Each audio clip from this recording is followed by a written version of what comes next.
Hello my fellow witches and wizards, Jackson here with my review of Hogwarts Legacy. Now before we begin, I will acknowledge the controversy and backlash behind this game, due to the multiple transphobic remarks made by JK Rowling over the years, and I completely understand why a lot of people have boycotted this game, and the franchise as a whole. For the purpose of this video though, I will be solely reviewing the product itself, and whether or not the game is actually good. And without further ado, this is your spoiler warning.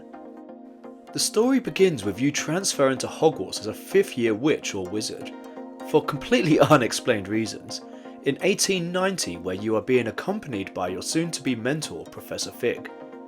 Your carriage is ambushed by a large dragon, and you escape with Professor Fig through the use of a portkey. Before you know it, you discover an ancient form of magic that only you can see and feel, and become embroiled in a major plot against the main antagonist, Goblin Rebellion leader Ranrock, and Dark Wizard Victor Rookwood, who are both after the source of this ancient magic. Your mission is to stop them with the help of different students and professors throughout the 25+ hour campaign. Early in the game you find a chamber room with 4 large portraits hanging up. The portraits are of 4 former Hogwarts professors, whose mission it is to keep the ancient magic secret from the wizarding world. After they realise the threat of Ranrock and Rookwood is real, they agree to help you find the source of this ancient magic, but only by completing 4 different trials set by them and proving yourself worthy. In completing the trials, it is worth noting you will also advance time and the seasons in the game, so make sure you've done everything you want to do first before you do this. The main story itself fluctuates in quality throughout, to the point where the overall quality is average at best, and if I'm being completely honest, I was bored at times. The best story content comes through completing the story missions with the 3 prominent students you'll meet. Natsei One, a Gryffindor student, Poppy Sweetin, a Hufflepuff student, and Sebastian Sallow, a Slytherin student. You can probably already tell the sort of characters they are if you are a fan of the wizarding world. And I know what you're thinking, where's the prominent Ravenclaw student? And I'm sorry Ravenclaw fans, but there's no love for your house as always, which I did find an odd omission. Ranrock and Victor Rookwood are serviceable villains that do a good job to keep the story moving, but I wouldn't say they are memorable or overly complex, and you won't be in a hurry to go through the story again once you complete it. For transparency, I've only played as a typical male character with a typical male voice, so I haven't experimented much with the preset voices you can choose from. Having said that, and without intentionally trying to disrespect the voice actor, my character literally sounded like a B-Tech version of Daniel Radcliffe, and I actually found it quite jarring. The rest of the voice acting in the game was solid enough, and they had an impressive amount of different accents and voices to reflect the diverse range of characters you'll meet in this huge world. Did your work, the sooner you can enjoy a butterbeer at the 3 Broomsticks. I was glad Professor Weasley asked me to accompany you. Really? Yes, I had planned to extend an invitation to you myself. Even the majority of ghosts and talking portraits found in Hogwarts Castle had a wide range of spoken dialogue, typical with what you would expect to hear if you watched the films. My issue lies mostly with the script and the dialogue. I lost count how many times my character told me how the students won't believe he beat an Ashwinder, and there are other examples of constantly recycled lines when defeating poachers. At first it wasn't an issue, but after playing the game for a considerable amount of time, expect to hear the same dialogue over and over again. Some of the dialogue is also ridiculously cringy, as well as cliche, but I find that comes with most open world games if you play long enough. He was certainly a charmer. Hogwarts Legacy is an open world third-person action-adventure game. As you would expect, the bulk of the gameplay involves learning and mastering a large selection of spells to help explore the huge open world, solve puzzles and use in combat. Some spells, such as Alohomora, are utility type spells that are used in specific scenarios only and auto-assigned, but the bulk of the spells can be manually assigned to different buttons on your controller and swapped out fairly easily. Like mentioned earlier, some of them, such as Expelliarmus, are primarily used for combat, but some spells, such as Confringo, can also have a dual purpose, such as burning spiderwebs or blowing up walls, as well as being decent in combat scenarios. To learn these spells you need to complete classes in Hogwarts, or complete side stories to unlock their use. The spells can also be upgraded with your typical talent tree found in most RPGs, but be mindful that you cannot reset or remove the points once you've used them. Combat in the game is solid, allowing you to parry, stun, dodge, and even cast the 3 unforgivable curses. You can also use items such as potions and mandrakes for different buffs and aids during combat. Dark wizards and goblins throughout the game will cast their own protective shields, and the colour of the shield will determine the type of spell class required to break through their defence. Some enemies also require you to use a certain type of spell to harm them, such as the Inferi needing to be hit by fire spells initially to cause damage.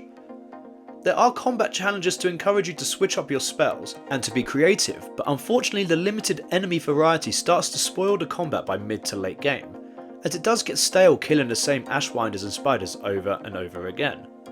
There's plenty to see and do in Hogwarts Legacy, including an abundance of puzzles and challenges scattered around the map, such as the Merlin trials, which are suspiciously similar to the Korok Seed trials found in The Legend of Zelda: Breath of the Wild. Activities such as stargazing, landing zones, broom trials and ancient magic spots will keep you busy and unlock challenges, improve your inventory space and increase meter bars.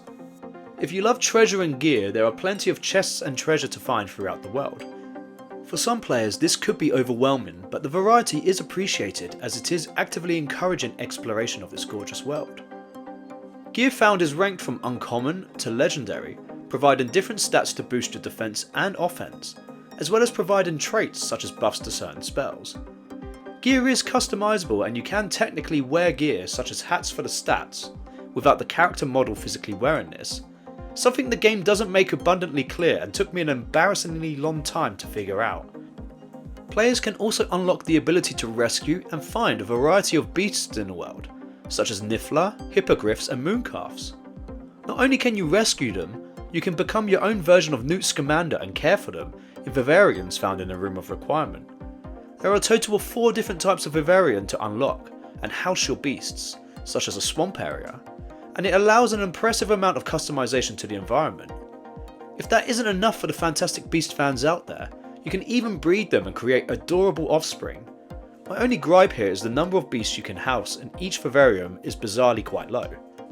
Whilst on the topic of the Room of Requirement, you can fully customize this space into 4 different design types, such as Gothic, and choose from a generous colour scheme. This space is primarily used to upgrade your gear, create potions and grow herbs, as well as house your beasts.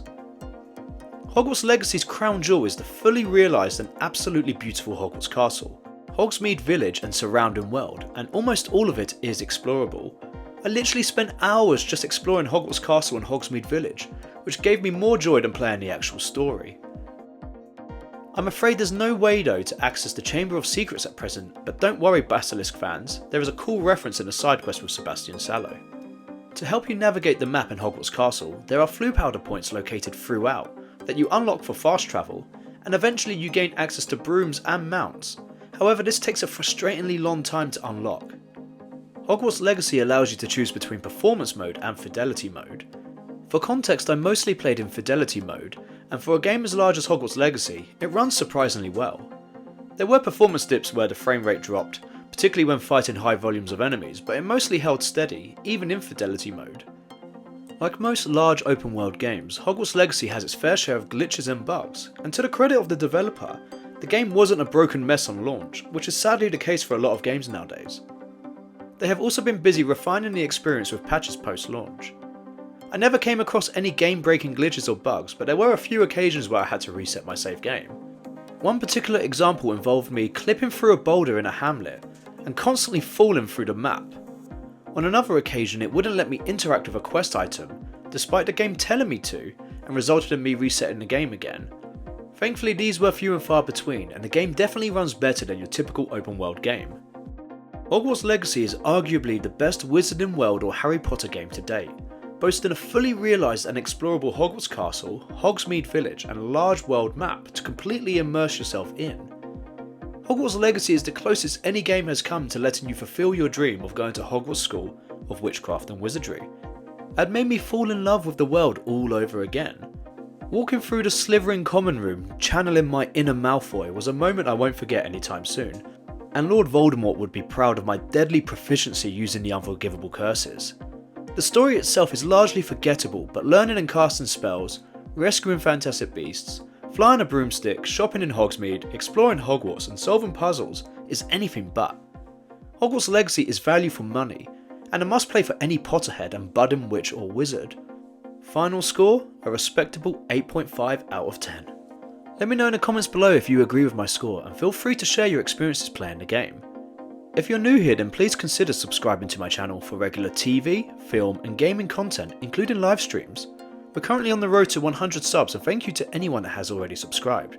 It means the absolute world to me, and we're only just getting started. And as always, I hope to see you next time.